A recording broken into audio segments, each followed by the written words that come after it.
The Iranian people have been wanting to get away from the Islamic Revolutionary Guard for 47 years.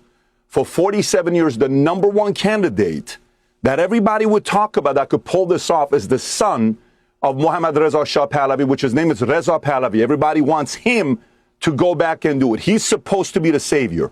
The only difference between the last 47 years and today is there's a guy at the White House that they fear in Iran. When I mean fear, they know his threats are not regular threats. There are certain people you fight when he tells you, if you say something, I'm going to hit you. And you're like, no, this guy's full of it.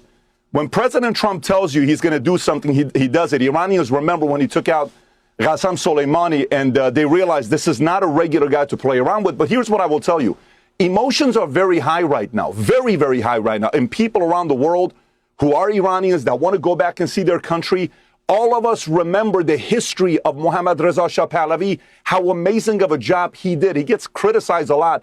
But to us Iranians who came from there, I was born during that time, and my family stayed in Iran for 11 more years. So I lived in Iran under Khomeini for 11 years. But here's what's happening that media is not talking about. We're hearing reporting about 200 people. Why would Khamenei and Pezeshkian turn off the internet for 3 days?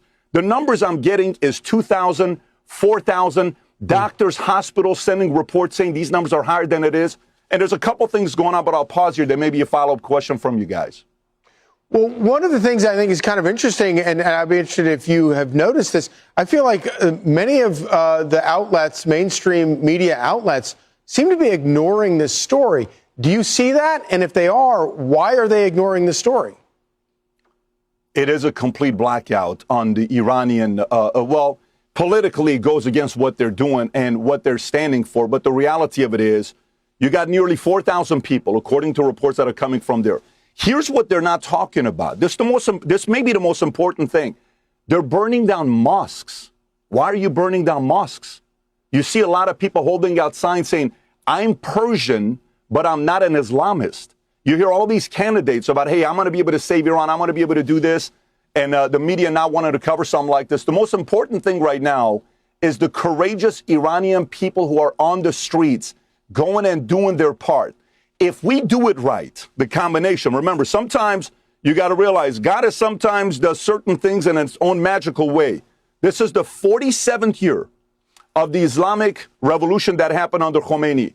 And this is the 47th president. If the stars are lined up, if God is watching over us, this may be the first year in 47 years that Iran could be free with a big help by the president of the United States of America, which is President Donald J. Trump.